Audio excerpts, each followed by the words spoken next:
And welcome to our OWFL Introduction to U11 session. We will get going here. We're going to start tonight with a land acknowledgement, a land and sport acknowledgement. This is something that at U15, U19, and Jewel, our officials are expected to do before every single game.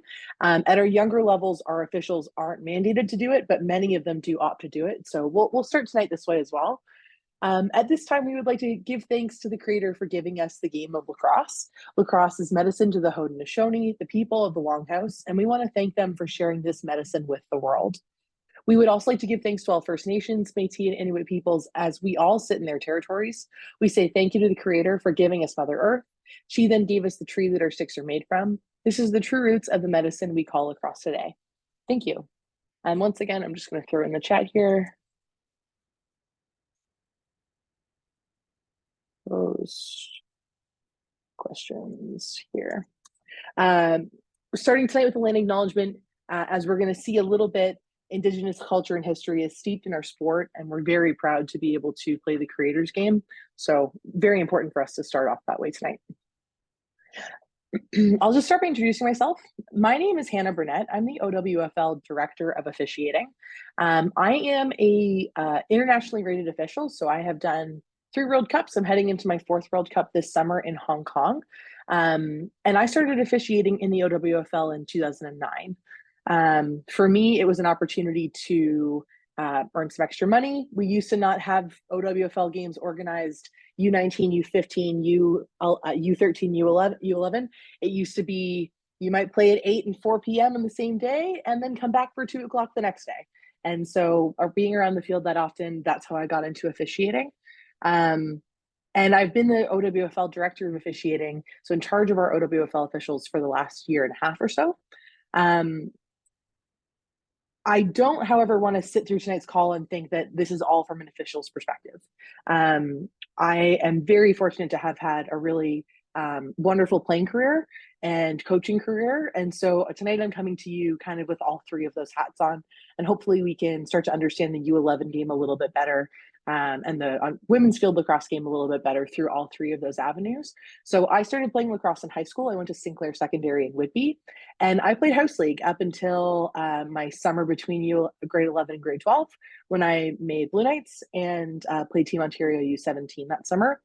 I then went to Wilfrid Laurier University, where I played for 5 seasons, and we were lucky enough to win 2 OUA championships. Had a lovely time playing at Laurier and can highly recommend OUA to those that are interested past high school. But in 2019, I was lucky enough to be inducted to the Hall of Fame.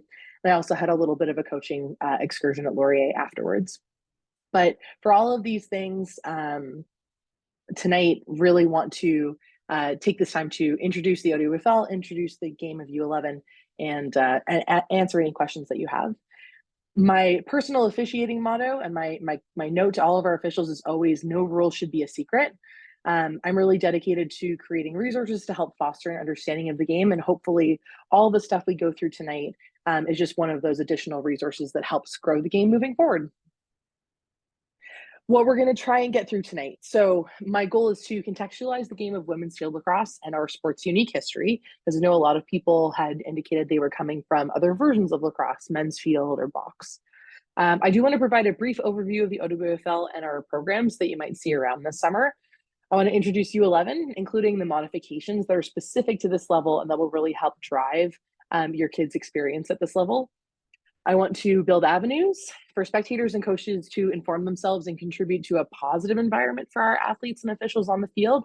As much as I think it's easy to talk about, our very young officials who are going to be officiating U11 games for your kids, feeling quite a lot of pressure from adults screaming from the sidelines, I have seen our athletes also take on a lot of that pressure. So what we really want to do is, if no rule is a secret and everybody understands the game a little bit better, I think it's going to be a better and more positive environment for everybody. So that's a goal of mine tonight. And then lastly, I just want to foster an appreciation for this phenomenal game. It's given me a lot of opportunities, and I love to share that with others. And what is this game? We're talking about a game that has stereotypes in being a preppy, upper class, white person's game, and then also has this really rich Indigenous history.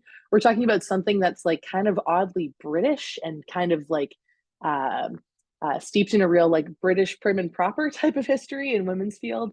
And we're talking about something that is fast, athletic, that can be physical. So this game has quite a lot going for it and has quite a lot of, I think, misconceptions around its origin and misconceptions around what it's like to be a women's field lacrosse player these days.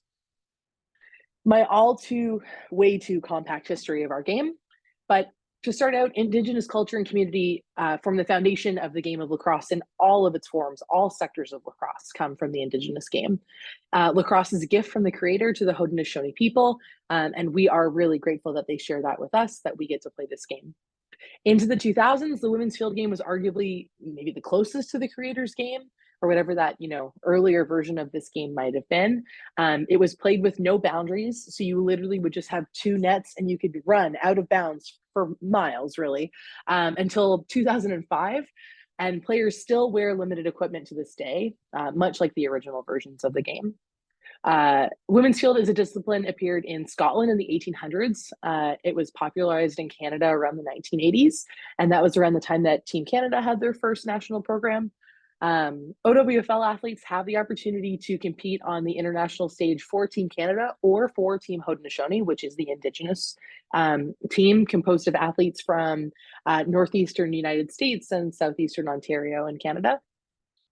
And finally, Lacrosse Sixes is Olympic bound in 2028. So we are really excited. And you hear quite a lot of people in the community talking about all of this Olympic buzz heading into 2028 in LA. It is not going to be women's field lacrosse that is in the Olympics. It is our equivalent of rugby sevens. It's lacrosse sixes that's going to be in the Olympics, but it's basically a version of women's field lacrosse. So really exciting for our female athletes and for our athletes that are going to be potentially LA bound in 2028.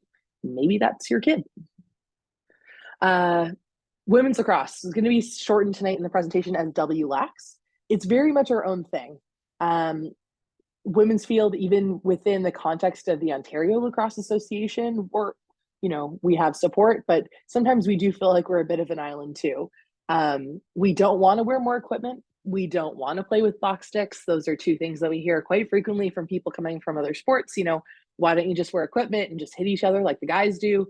Having grown up playing the sport, I don't really want to do that. And if I did want to do that, I'd just go do that. But instead, we play this unique, fast-paced and highly skilled version of the game. And the fact that we don't use deep box sticks and the fact that we don't wear equipment, it lends itself to a really exciting version of the game. We are primarily differentiated by our unique sticks. They have shallower pockets than the box and men's field sticks. And while the play is akin to basketball, officiating in women's lacrosse is like basketball and soccer combined. So we're going to talk a little bit about those sports and how they play into women's lacrosse. And while there is room for change, we like it this way. You talk to women's lacrosse athletes, coaches, players who have been around the sport for a while, and we're really proud of this game. There's a reason that we all dedicate and volunteer our time the way we do to trying to grow the game. It's a really fantastic sport. The OWFL, in terms of what we do, our mandate is to provide opportunities for girls and women of all ages to participate in women's field lacrosse in the province of Ontario. We are currently responsible for running all of the rep programming across Ontario, where local clubs compete against other clubs, culminating in provincial championships. We currently offer U9 through U19 and Jewel, which is our elite U19 league. There's 8 teams in the Jewel League. Those are the programs that we offer. We are also responsible for organizing the women's lacrosse component of the Ontario Summer Games, which is an under-17 tournament that takes place every 2 seasons. And this year, that's going to be held in London, Ontario, August 1st to 4th. So a really exciting opportunity and always a wonderful event to be a part of. My role and our role as officials throughout the summer, fouls in this game occur frequently, on ball and off ball. Some fouls result in quick stoppages of play, where the player who is fouled may restart of their own volition, and others require the officials to step in and set up the foul in a specific way. It depends on where the foul was, what the foul was, and who was involved.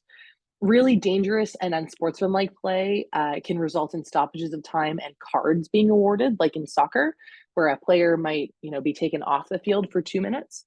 So officials do play an important role in managing play and keeping players safe, keeping the game fair, and in my opinion, in allowing players to play to their maximum potential. So if we do a good job as officials, then hopefully your athletes and your players, and you, if you are a player, are empowered to play the best version of the game that you possibly can. And who are our OWFL officials? We tend to see, compared to like we look at USA Lacrosse, a totally different spectrum of people officiate in Canada versus who officiates in the US. Generally, we have between 70 to 100 officials registered in the OWFL every year. About 40% of our officials are under the age of 18, which is really young. And many of them are still actively playing in U15 and U19 and Jewel. About 25% of our officials are college university aged, and many of them play in the OUA or in the NCAA. So they bring a really high lacrosse IQ to their officiating, which is always really wonderful. That leaves less than 30% of our officials who are over the age of 23 and have graduated from university, or at least that age and beyond. So it's a really small number of that group of us that are actually, adults, and even we don't consider ourselves adults all the time. And then only 2 of the 80 officials that we had registered last year identify as male. So we're really proud to be a predominantly female group, but because we're such a young group, we have our own challenges that we have to overcome every single year. So if you're interested and have more questions about officiating, please feel free to reach out to me directly anytime, and I'm happy to answer those questions. And finally, just about the OWFL mentorship program.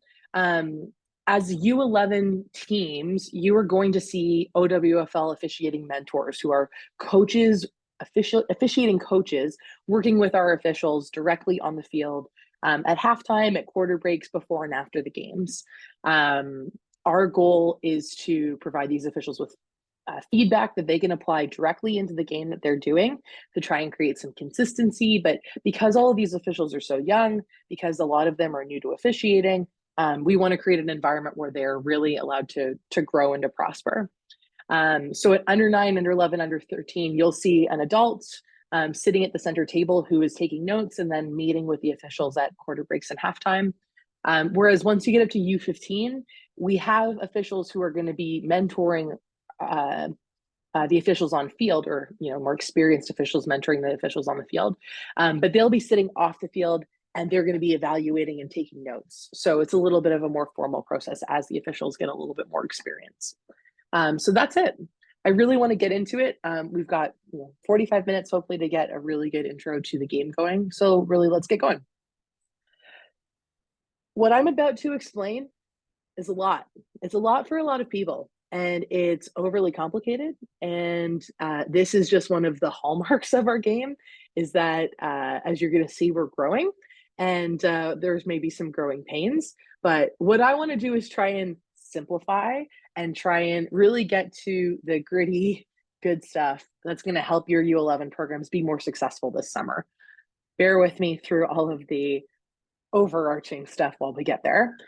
I do think it's helpful to understand U11 and all of the modified versions of the game that we play by thinking of women's lacrosse as being a version of the game that has modifications at every single level.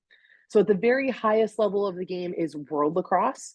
That's an organization that I'm really proud to be a part of. I am a member of the rules committee for World Lacrosse, which means that as of recently, I have now joined and am helping to get the rule book to a place that's more in sync with other sectors of the game, like box and men's field and sixes, so it's easier to watch men's field and women's field and understand kind of generally the rules.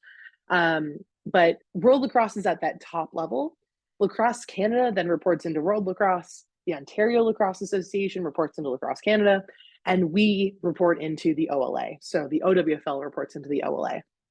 And at every single one of those levels, somebody in charge might decide to say, we need to modify, we need to modify, we need to modify.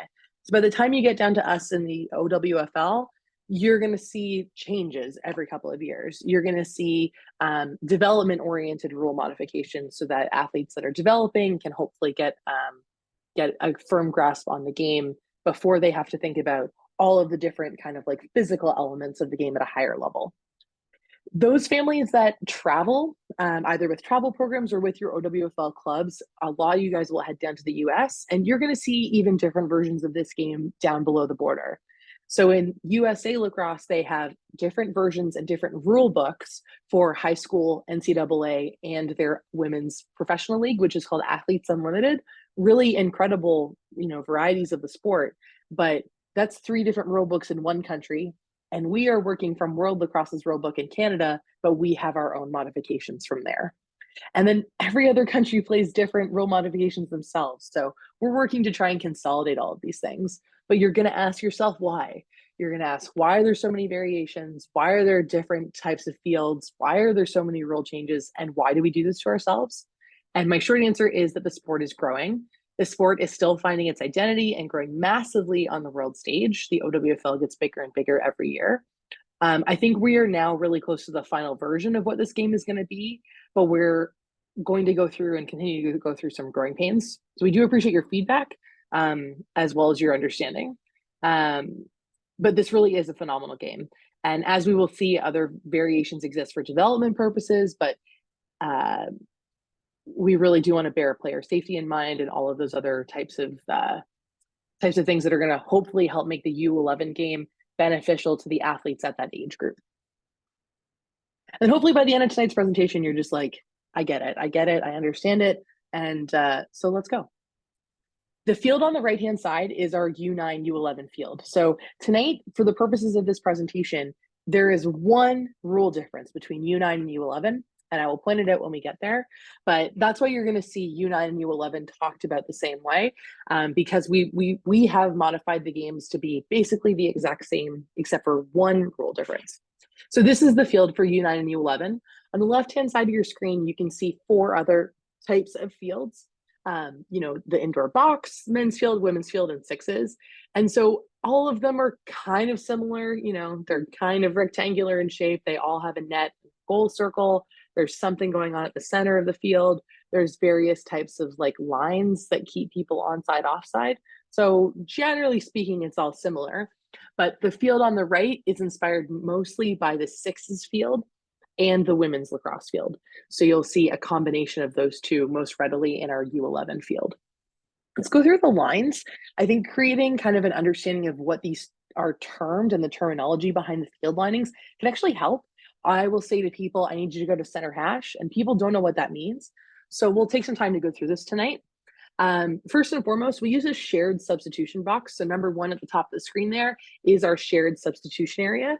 So both teams can have their players enter that space, and then it's 1 for 1. When somebody exits the field, both feet over the line, a teammate can come onto the field, and it straddles the center restraining line. So you can stay onside while you're substituting.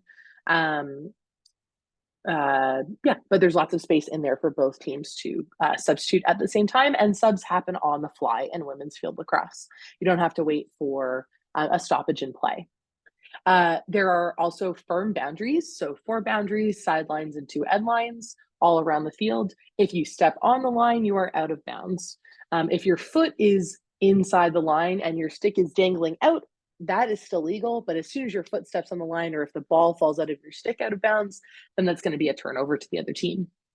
There is one restraining line on the U9, U11 field. If we look back at the women's lacrosse field down here in the bottom left, you'll see that there are 2 restraining lines and no center line. So even though a lot of our fields on the real side, on the bigger field side, play on soccer, so you might see a center line, it's actually not important to women's field lacrosse to have a center line.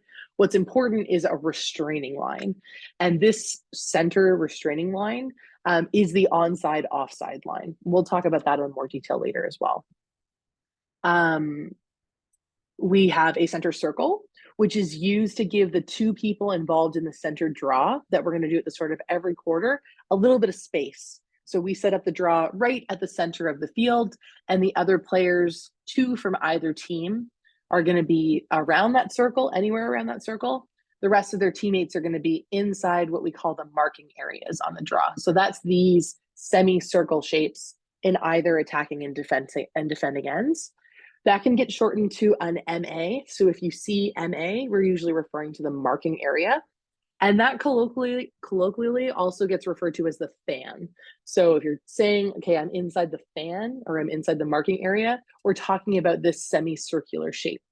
In other versions of the game, it might actually look more like a fan or like a slice of pizza with a bite taken out of it. And they all serve the same purpose. Basically, this one on this small field, it's a 70 by 30 meter field.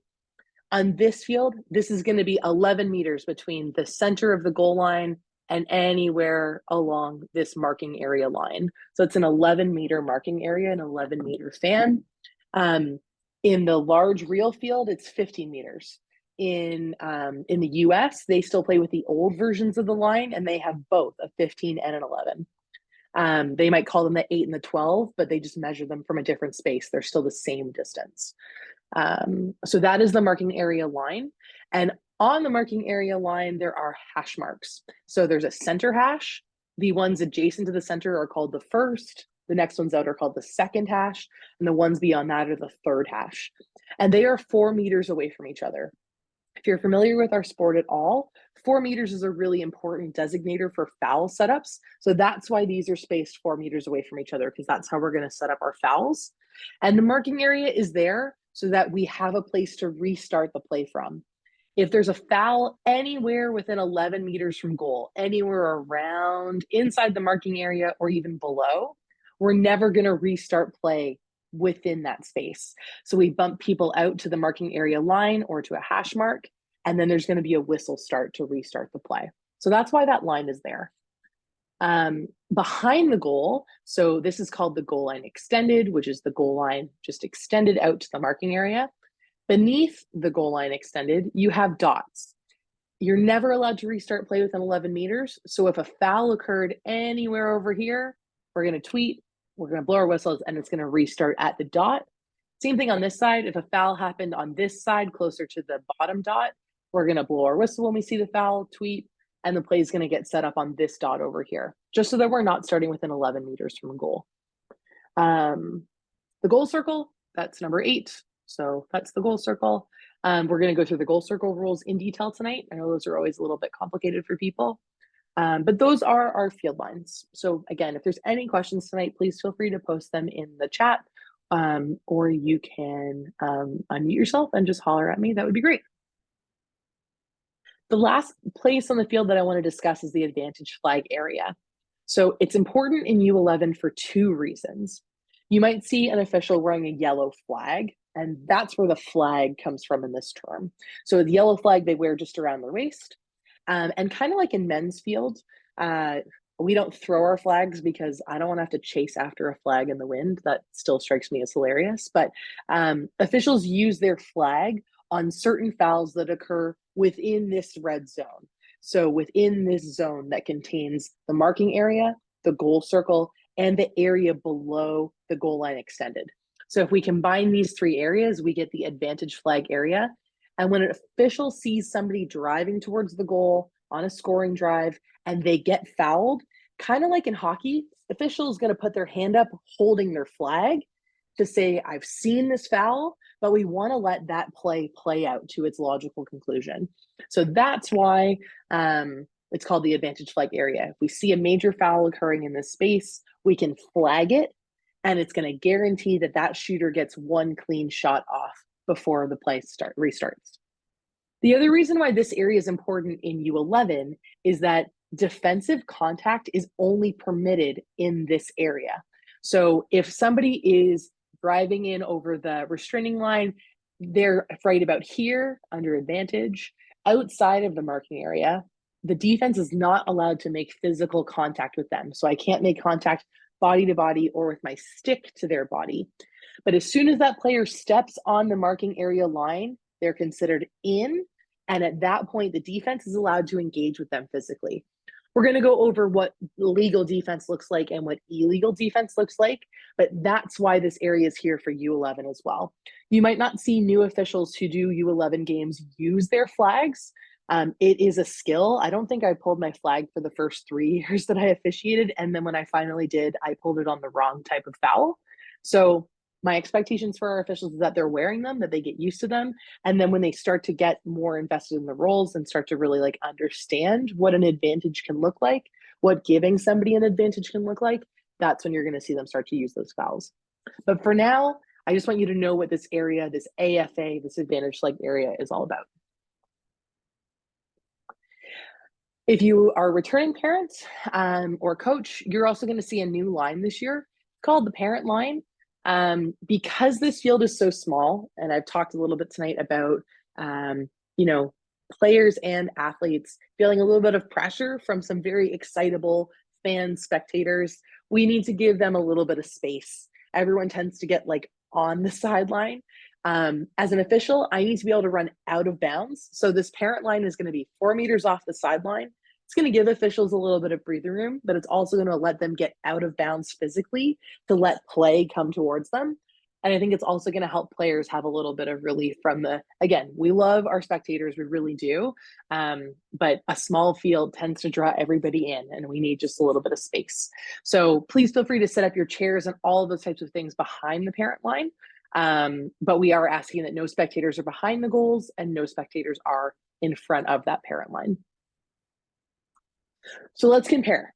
We have real lacrosse, which in the OWFL is U13 and above. And let's compare it to our under 9, under 11.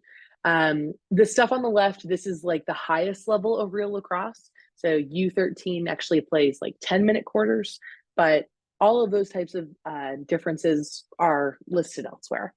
But if you're thinking about the version of the game that's going to be played at the World Championships this summer in Hong Kong, that's what we've got on the left. And on the right, we have our U9 and U11 comparison.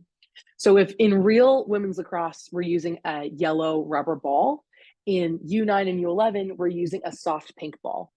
That pink ball can be a little bit frustrating for some people because it doesn't have a lot of weight to it.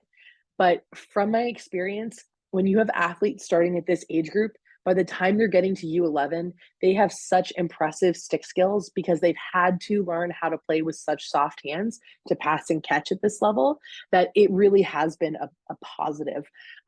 It's good for safety. It's good to make people comfortable in their first couple of years playing the sport. As a goalie, as a former goaltender who's now retired from playing for about a decade, I still have permanent bruises on my shins that will follow me for the rest of my life. So that hard yellow ball is really hard. There are reasons and good things, I think, about the pink ball. And if we ever go down to U7, then maybe we at U11 introduce a real ball and we start to kind of filter it down. But for now, U9 U11 are using that soft, it's either pink or red or blue, but it's a squishier ball with less weight to it. And if you got knocked between the eyes, you'd be pretty fine. Both still use 4 quarters. In U9 and U11, you're going to see 10-minute quarters. There are draws in the air to start each quarter in both versions of the game.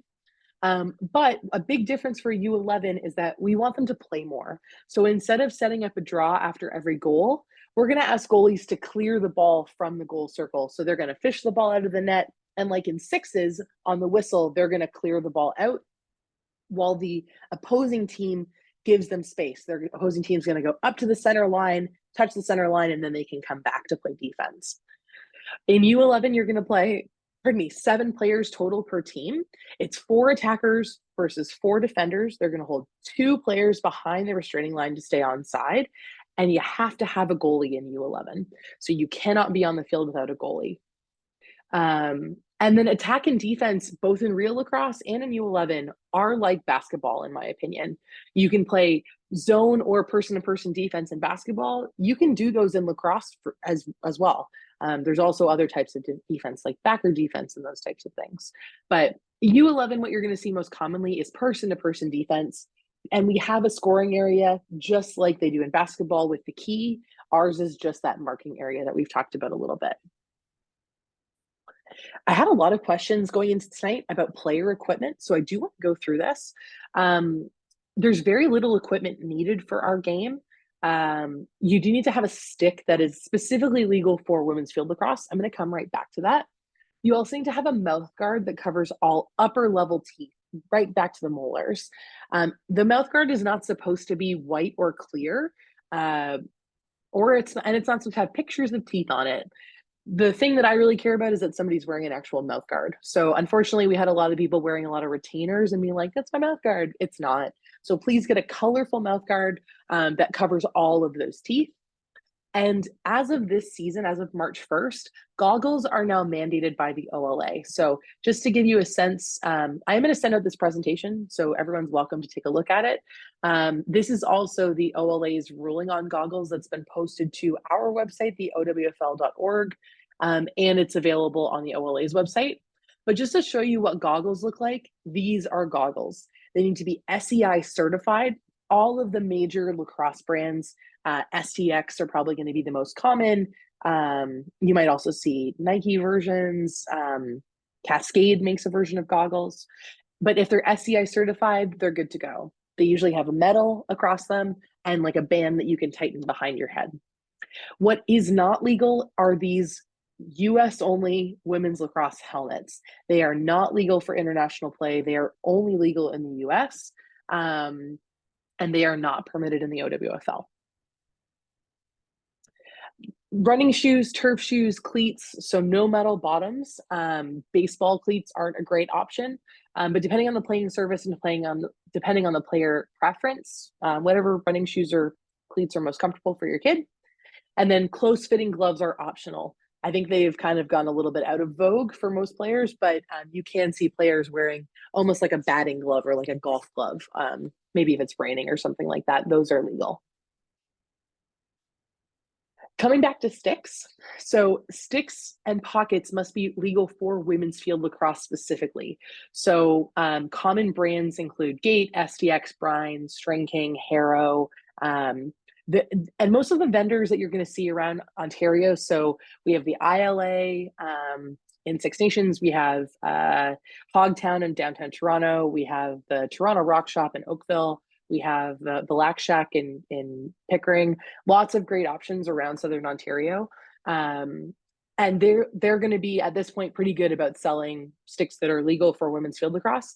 This is also easier than it was maybe 5 or 6 years ago when the US had more legal sticks than we did. We've kind of figured all that out now. But you're looking for a stick that is specific for women's field. So you can't use a box stick. You can't use a men's field stick. The difference is pocket depth, and I'll show you what that looks like in practice. But we're looking at more shallow sticks. So the depth of that sidewall is a little more shallow. And because this is U11, I do want to highlight that sticks are allowed to be cut for size so that your athletes are a little bit more comfortable holding their sticks at this age division. My suggestion as a coach is if you can avoid cutting sticks, you're just giving your players more length to be able to reach for balls. So generally, in my experience, players get used to playing with a shorter stick, have less arm reach, and people overthrow them all the time. So if your kid can get used to playing with a stick that maybe they're going to grow into, you're going to save yourself a lot of money because they aren't cheap, and you are going to give them an opportunity to catch balls that are going over their heads. So find something that's comfortable for you, but at U11, they are allowed to be cut. There is a stick list. So if you really are concerned, you go to the World Lacrosse website under the game, rules, and playing, and I can always send this out too. At the very bottom, it says equipment and legal stick list. This refers to our women's lacrosse stick list. Everything on this list that's listed as a 4 is legal.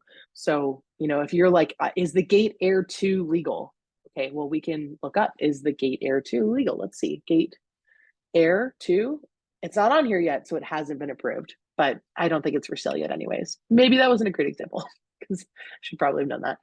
And then in terms of how to keep a stick legal when the game is going, all we really care about in the OWFL is pocket depth. So we need to be able to see the top of the ball over the sidewall from one end to the other. So if I can see that much of the ball, if the ball's up here or the ball's all the way down by the neck of the stick, then that stick's going to be legal for play. As soon as we can no longer see the ball above the sidewall within the pocket, that's when a player needs to tighten their stick. Coaches can help with that. Officials can ask. You can ask an official to help you with that. But that's what we're looking for in terms of legal sticks. And just to compare, so both of these sticks are strung with mesh, which is legal. But ours in the women's game, and actually these are Team Canada 6s from World Games. But it's much more shallow in the women's game, and our checking rules, our physicality rules are different as a result of that than that really deep saggy pocket that you have in the box and men's field sticks. Goalkeeper equipment, really quickly on this one, goalies also have to wear a mouth guard. They have to wear a helmet with a dangling connected throat protector. It has to be attached. They have to wear a chest protector. Technically, gloves are optional, but as a former goaltender, I cannot recommend enough that even at U9 and U11, your athletes get used to playing lacrosse with gloves on and holding their goalie stick with gloves on. And generally speaking, some clubs may not have goalie equipment that fits their under 11 goalie. You can use hockey equipment. You can use baseball catcher's equipment, so long as the 3 centimeter rule is observed. So any equipment on the body needs to be within 3 centimeters of the body. I'll show you what that looks like. So this is all equipment that's intended for women's field lacrosse. We have our helmet with our dangling throat protector that is connected. Great. We have gloves. Goalie gloves kind of tend to come with this plastic thumb protector on them. You don't have to wear those ones. You can wear a hockey glove, like a player's hockey glove. I like to play without that. I found that a little bit limiting on my thumb. You are allowed to wear shin pads. These are shin pads designed for women's lacrosse. You must wear a chest protector. You'll see that there's no arm protection. It's not really something that most goaltenders feel that they need. They want to have active arms to be able to really launch the ball. You can wear padded pants. And just like the player sticks, there are legal and illegal goalie sticks. The illegal goalie sticks you can usually really tell.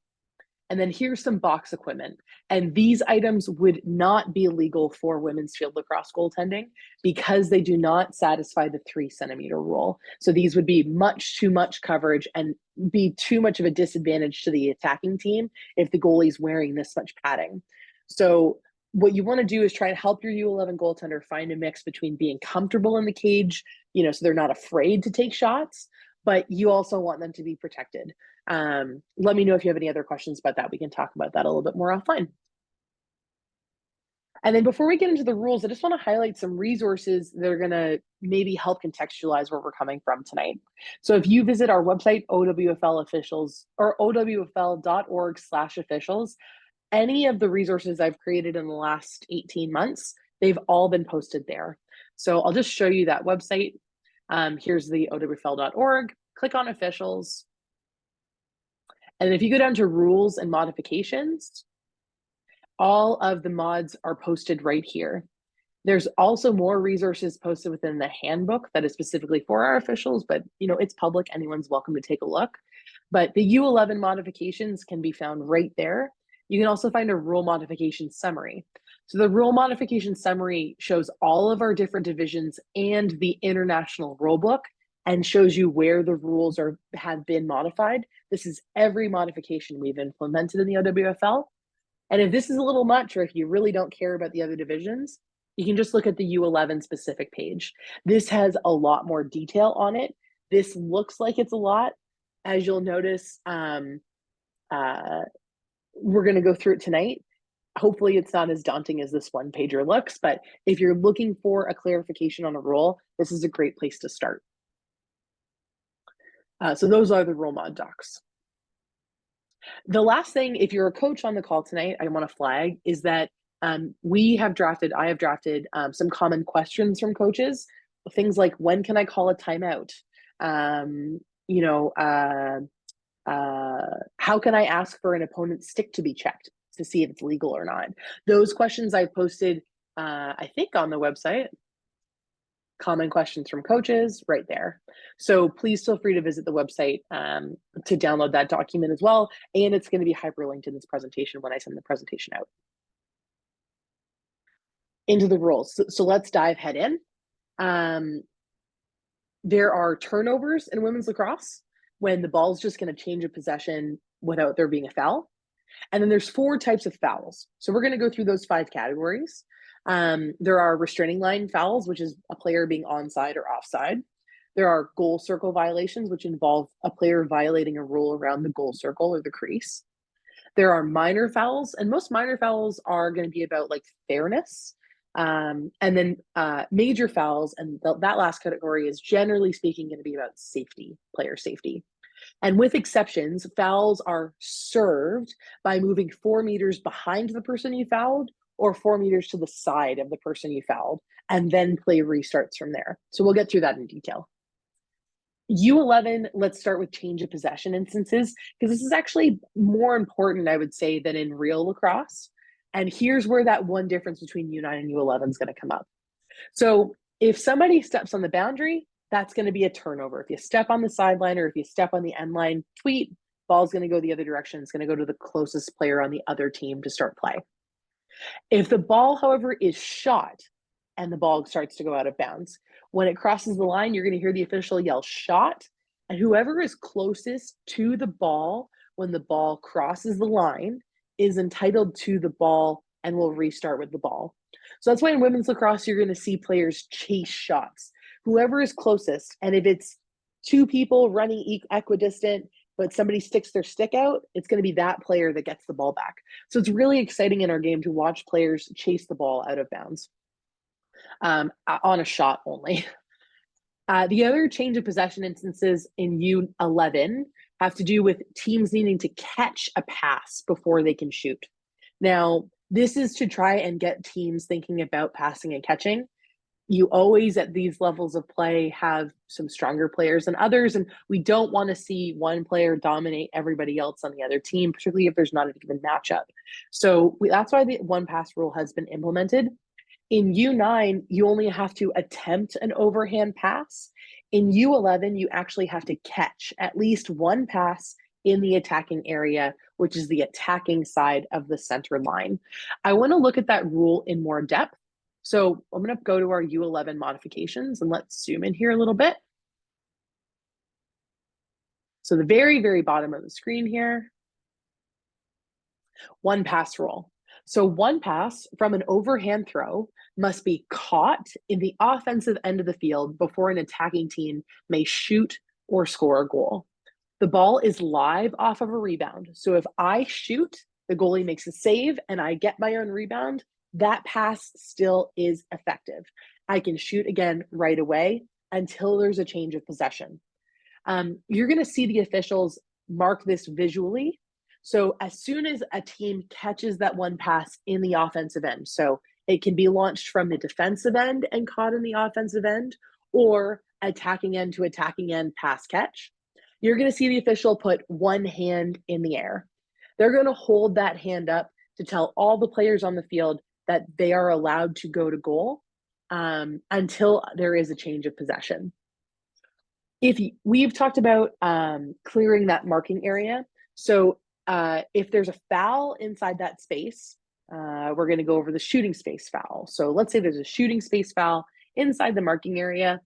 I'm going to set that play up on a hash mark, and I'm going to automatically grant that team one pass because they're going to be allowed to go to goal. We want to mimic real lacrosse as much as possible and mimic real gameplay as much as possible. So if there's a foul, major, minor, goal circle, any of those inside the marking area, teams are going to be automatically granted one pass. If a team takes a shot without having one pass, if they score, the goal does not count. We're going to give the ball if they save it, or if it goes in the goal, we're going to blow our whistle. We're going to say big, nope, that wasn't cool. And we're going to give the ball to the goalie, put it in their stick, and we're going to whistle start. So it's going to be a turnover to the defensive team. And that's the one pass rule. We've tidied this up over the last couple of years. It used to be a 2-pass rule. It used to be that you couldn't pass from the defensive end and catch the We've tried to simplify this as much as possible. I'm really proud of the changes we've made in the last year. And that one pass rule, I think, made U11 a little bit more enjoyable for everybody last year. The other rule that was changed last year that I'm also particularly happy with is the 5-second rule. So as we're going to see, we can only make defensive contact inside the advantage flag area, and we can't stick check at this level as a safety modification. So how is a defender supposed to get the ball back? And how do we encourage people to want to play defense? How do we encourage teams to set up defensively? So this was our solution. And again, pretty happy with how it was affected last year. Officials are going to count to 5 And you're going to see them do a low chopping motion and count audibly. 1, 2, count to 5. When a defensive player on ball or defensive players on ball are doing these 3 things together. So if a defensive player is goal side of the ball carrier, meaning it's the ball carrier, them, and their goalie, and as the ball carrier moves, they stay between the goal circle, the goalie, and the ball. If they keep within a stick length of the ball carrier, and if their stick is up, and the official counts 1, 2, all the way up to 5, it's going to be a whistle, and it's going to be a turnover to that defensive player. So we don't have to be in a checkable position, nothing like that. It is, am I in good defensive position? So if this was real lacrosse, I could stick check, I could make body contact, I could play good defense. That's when we're going to reward these defenders and give them the ball back. If an official says 5, that's when there's a turnover. It's not on 6. If the official says 5, that's when we're going to give that turnover. When there is a change of direction, no one must go behind or to the side because there isn't a foul. We're just going to restart play the other way. Let's get into the first rule category. That first one is restraining line violations, which is our offside rule. So here's our U9 and U11 field. And as you can see, we're playing 4v4. So the yellow team is the defensive team. 1, 2, 3, 4. And the attacking team is in teal. 1, 2, 3, 4. There are 4 players, 2 from each team, if we're playing even strength, behind the restraining line. On the line is offside. Now, because this is U11, we're going to have a real difference in experience level, particularly at the beginning of the year. Please bear with our officials and please bear with our players, right? If little Susie is picking dandelions on the center line of the field, I'm not really concerned that she's offside. However, if she starts to wander in, then we're going to call offside. So coaches, please encourage your players to stay off the line. If they're on the line, they are technically offside. But if they're not affecting the play, then our officials try and work with those players in the early weeks to help them understand they need to move behind the line. And then after that, or at the higher levels of U11 and up, you're going to see it just become an offside violation right away. The goalies are not allowed to cross the center line. So this yellow goalkeeper with the ball can leave their goal circle and can run all the way up to the line. But if they step on or over that line, it's a violation and it's going to be an offside going the other direction to the teal team. So those are our general offsides. Because there is a shared sub box, these 4 players should sub on this side of the line and these 4 players should sub on this side of the line, just to keep things onside, offside. Second foul category, talking about goal circle violations. So first and foremost, at all levels of our game, defensive players are allowed to be in the goal circle. They are allowed to move through the goal circle at any time. If the ball is in there or if the ball isn't in there, no problem. Their feet can be on the line or in the line, inside the goal circle, that's fine. But they can't post up in there. They cannot occupy that space indefinitely. So moving through, great. If Susie is just not paying attention and picking dandelions in the goal circle, that is something that we're going to tell or potentially penalize that player for. We need them to get out of the goal circle. For reasons we will see, it's for their own safety as much as it is unfair to just occupy that space. Shifting to the goalies have to be the one to clear the ball from the goal circle. So if there's a loose ball sitting there, the attack and the defense can reach in from the outside, but the goalie has to be the one to clear it going out. It doesn't say this on here, but attackers are allowed to reach in to play a loose ball so long as their feet do not touch the line. But it's really important that our goalies are the ones clearing the ball out when there is a ball inside there. And this is unfortunately a modification we've had to adopt because too many U11 goalies, it's kind of an awkward stick if it's not strung well. And if you buy the manufacturer goalie sticks, sometimes they're like tennis rackets. It's really tough with that soft, squishy ball to use a goalie stick. So teams just weren't teaching their goalies how to clear. And we really want them to get to the next level, understanding how to clear the ball and feeling comfortable with the ball in their stick. So that's why the goalies have to be the one to clear the ball from the goal circle. Once a goalie has possession of the ball, either in their stick or smothered under their stick in the goal circle, they have 5 seconds to clear the ball from the goal circle. That doesn't mean they have to get rid of it within 5, but they have to have at least left the goal circle by the time the official gets to 5. Again, if the official says 5, there's a violation. So before the official says 5, that goalie needs to be out or have cleared the ball out of the goal circle with a pass to a teammate. Goalies can only ever cover or smother the ball inside the goal circle, unless nobody was around them. But usually they're like Timbits hockey and everyone's very close to each other. So I would not want to train your goalies that they can smother the ball outside. It's usually going to be a covering violation. And the goalie is considered in the goal circle when they have at least 1 foot or even a bit of a foot on the line. So on the line is in the goal circle. Once the goalie leaves the goal circle with the ball, so they hear the official counting after they've made a save, 1, 2, they step out because they don't want to get a 5-second violation. They can only go back into the goal circle with the ball once they've been played. And played means one of 2 things. It means that they get stick checked, but we know we can't do that at U11. So then it means that they have to pass the ball to a teammate and then they can get it back. And then if they do that, they could roll the ball into the goal circle and follow it in afterwards. What we don't want is for someone to just step out and then step back in and then step out and step back in and keep getting 5 seconds. That's not fair and it's not fun. A goalie inside the goal circle can pass back and forth with the teammate as often as they want because the ball keeps getting played, so it can keep coming back in. So if you wanted to swing the field from one side to the other, you can do that to your goalie and the goalie can clear it out again. But it's something that that we do so that they can't just hold it in there forever because they can't get stick checked. And then again, because we had some unfortunate instances of people taking advantage of rule modifications, we've had to adopt a specific modification for the goalies leaving the goal circle. So in real lacrosse, goalies are allowed to leave the goal circle at any time.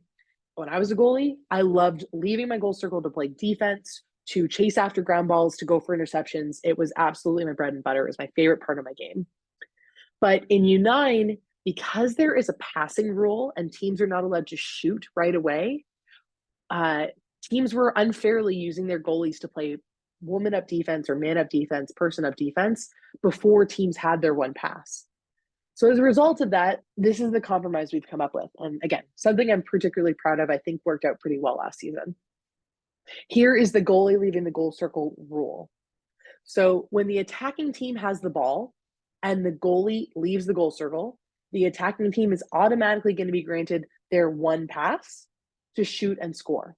So just like in real lacrosse, there's a consequence if the goalie leaves the goal circle. If I decide to leave, great, that's my prerogative, but the attacking team's now allowed to shoot on an open cage. The exception is that if the defensive team, including the goalie, have possession of the ball, or if they were the last team to possess the ball, and the goalie is outside the goal circle, let's say the goalie steps out, they clear the ball up, and there's an interception. Because the goalie's still outside the goal circle, the official is not going to grant that automatic pass yet. The goalie must go back in the goal circle, and then once they're back in, if they decide to leave, the attacking possession version of this steps in, and that's when that's going to work.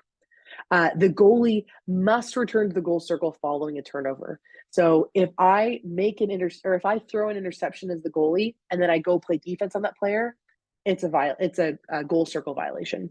So it's going to be given to the attacking team. Those are the goal circle rules. And we're almost to 8 o'clock tonight. We're making pretty good time.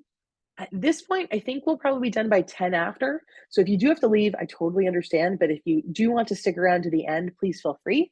And again, all of this will be posted, assuming the recording works well tonight. But let's move into our third foul category, and that's minor fouls. So these are the ones that are about fairness. If someone commits a minor foul, they're going to be asked to go 4 meters to the side of the person that they fouled. These are the ones that I pulled out of the rule book that I think are a little bit more common at U11. or that you might see come up a little bit more. There's 4 instances of illegal procedure. Illegal equipment's probably the biggest one. No jewelry is allowed. Religious jewelry is totally fine.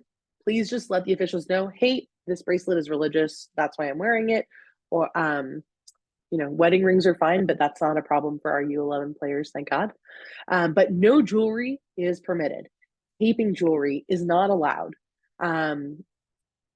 So we need to make sure that we're not getting ears pierced right before the season, because you will not be allowed to play. It is a foul to be on the field with jewelry. Not drawing legally is also a foul. It's adorable when it happens in U11. They only do 4 draws a game, so they really don't need to have this as a skill. It's not as big a deal as it is in real lacrosse to have possession after the draw. But not drawing legally is a minor foul. Having too many players in the field or substituting illegally is a violation. And you're not allowed to throw or exchange sticks on the field. So those are all illegal procedure fouls. We're not allowed to kick the ball. So I know in the US you can, but here you cannot. You're also not allowed to prevent an opponent from picking up a ball by covering or smothering the ball with your stick. Goalies are, unfortunately, and this is a rule that in my capacity as a World Lacrosse pseudo employee, I am trying to change. Goalies are not allowed to score. So if I, as a goalie, clear the ball 100 meters down the field and the ball goes in the net, that is not only not a goal, it's a foul, which is ridiculous. But that's a rule. And then the last one is handballs. So only the goalies are allowed to pick up or touch the ball with their hands inside the goal circle. So what I have witnessed is a new U11 player get so mad that they couldn't scoop the ball up that they picked it up with their hands and put it in their stick. That is a violation. We cannot use our hands unless we're the goalie inside the goal circle. So those are our minor fouls. Major fouls. These are the ones where you're going to hear us say 4 behind, go 4 behind, 4 meters behind. You're going to go 4 meters behind the person you major fouled. There are 2 broad categories of major fouls in real lacrosse. The fouls are generally oriented around displacement.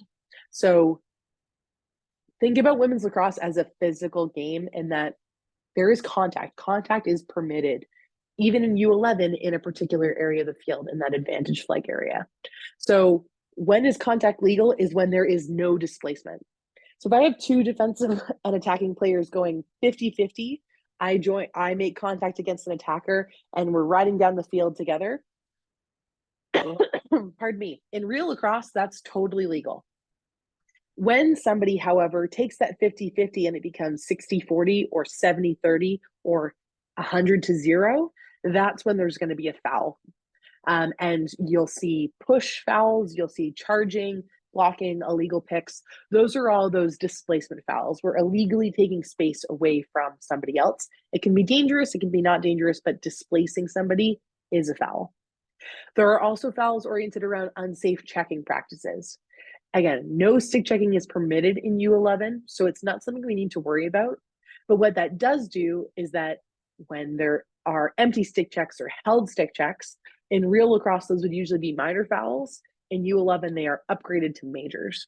So if there is incidental contact, if 2 sticks are going for a ball in the air and they touch, that's incidental. That's not a foul. But if I have a stick and somebody checks that stick, that is going to be a foul, whether I have the ball or not. And it's going to be considered a major foul at this level. Thinking about that displacement foul concept, U9 through U15 have this modification. And this is really a hot button rule. If you have any idea what's going on in the NCAA these days, there's been quite a lot of kidney injuries. So this is something that we are very sensitive to in the OWFL, and we're very much trying to work towards eliminating dangerous play that can bruise the arm, that can hurt the kidney. We are really trying to clean this up. And that's why this modification is here. No horizontal stick-to-body contact is permitted at any time. Even in the advantage flag area in U11, where you're allowed to make stick-to-body contact, it cannot be horizontal. And the hope here is to eliminate this really dangerous cross-checking plays, because they're not trying to play the ball. They're not doing a good enough job playing defense. So we're just going to cut that out of our game completely.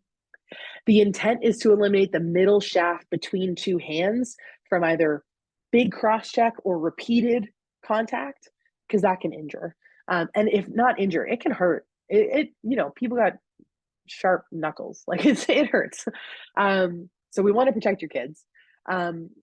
There's a 30-degree situation, but I'll show you what this looks like. Defender stick heads should not be parallel to the butt end of their stick within approximately 30 degrees.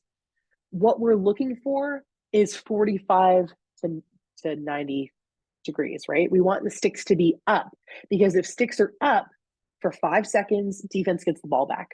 So if this was the stick right here, that's not up. It's horizontal. This we would consider horizontal. So 180 degrees flat, horizontal. 22.5 degrees, we're going to consider that horizontal sticking. But 30 degrees, okay, we're starting to get towards sticks up. 35 degrees, okay, we're starting to get towards sticks up, but what we really want to see is 45. So if we as officials see kids playing defense stick to body 30 degrees or 35 degrees, we're going to say, get your stick up, get your stick up. And then hopefully, and coaches, please help us encourage your players to get to that 45 degrees and higher. This is where we're going to start hopefully counting to 5 for you. And that's what we want to do as officials. To see this in practice, here at this LIU practice, you can see that this defender stick, it's this middle part of the shaft between the hands in contact, which is legal in the AFA, legal in the advantage flag area. It's well above, it's 45 degrees. This is 30 degrees here, this blue markers, these are 30s. So well above that 30, we're at 45. This is where officials are going to say, get your stick up, 4 or 24 white, get your stick up, get your stick up. And then this is actually a little below 180 degrees. This is illegal. This is a major foul. The whistle's going to go. We're going to call it right away. So even in the advantage flag area, this and this is illegal. This is verging on illegal. So we want to try and get those defender sticks to get nice and up. It's a little bit safer. It's a lot more fun to play defense that way. But like I've been saying, in this red area, you are allowed to make body-to-body contact or stick-to-body contact. On Tuesday night's call, we had a question about what that can look like. So I can play body-to-body contact with my hands on somebody's body. I can play with my forearm on somebody's body, or I can play with my stick on their body, so long it is up 45 degrees. There's 2 other fouls I want to go through on the major foul side. One being shooting space and the other being 3 seconds. These are the fouls that I think really define people's frustration with women's lacrosse when they feel like they don't understand it. This rule gets called and they're like, oh, I don't get it. So let me take you through this one. I think it's one of the hardest rules for new officials to understand, but we're really trying to create some resources to improve their understanding and their ability to call this foul. And once you get it, it's like once you see it, you're going to see it all the time. Shooting space is a defensive foul, so only defense can be called in shooting space. And it's meant to prevent defenders from blocking or obstructing the space between the shooter and the goal. So we don't wear a lot of equipment. We don't want to wear more equipment, and that's why this rule is in our game. The shooting space rule comes into effect when the attacking team is in possession of the ball inside the marking area. So as soon as the ball carrier steps on that line, if they're looking to shoot and have the opportunity to shoot, then an official can potentially call a defender in shooting space. The defender, again, must not block or guard the goal for the purpose of obstructing the lane between the shooter and the edges of the crease. And I'll show you what this looks like. Obstructing the shooting space denies the attacking team the opportunity to shoot safely. So this is about creating an environment where shooters can shoot and not potentially endanger the people between them and the goal. A defender is not in shooting space if they are legally marking somebody within a stick length, so they could touch an opponent with your stick. Another reason to not cut your under 11 age player's stick. And standing below the goal line extended. So this is from our rule book. This is the shooting space diagram. The yellow is a ball. So if a ball is here, anyone in this space could be called in shooting space. If the ball is here at center, anyone between the edges of the crease and the shooter, that can be called in shooting space. But if the ball was here on the goal line extended, this is where we're going to set up goal circle violations. A defender can be here because they're not in shooting space. They're never going to violate the shooting space rule by being below the goal line extended. And here's what shooting space looks like in action.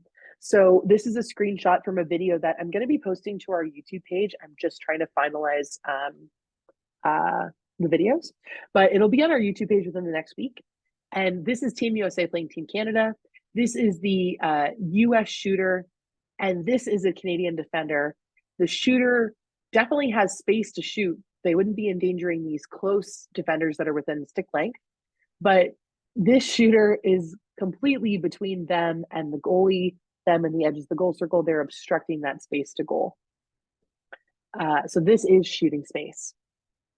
Here's an alternative example. So Team Canada player has just stepped on the line, and this defender is between them and the goal they are shooting on. This is an immediate whistle right away, and this player is going to go 4 meters behind for the foul setup. So even though the marking area is different, this is what our marking area used to look like, doesn't matter. As soon as you step on that marking area line, shooting space is eligible between the shooter and the edges of the goal circle. So that's the shooting space rule. If there's any questions, please let me know. But hopefully those help exhibit that a little bit stronger. Because shooting space is an immediate foul, there's also an exception to the shooting space rule. So if the whistle is blown for a shooting space violation, between the moment the shot has been released and a ball enters the net, that goal is going to count. So the whistle goes, the ball goes in the net, that's still going to be a good goal. So at U11, you actually really want to train your goalies to play to the save. You don't want to train them to play to the whistle. It's actually a really important distinction. Because if the whistle is blown for a shooting space violation between the moment the shot has been released and the goalie saves the shot, we're going to kill the play. We're going to signal that it was a shooting space, but it's no goal. The goalie made a save, and the goalie is going to restart with the ball. In all other scenarios, so if the shot missed the net completely, the shooter's going to get a free position unless the attack also fouled.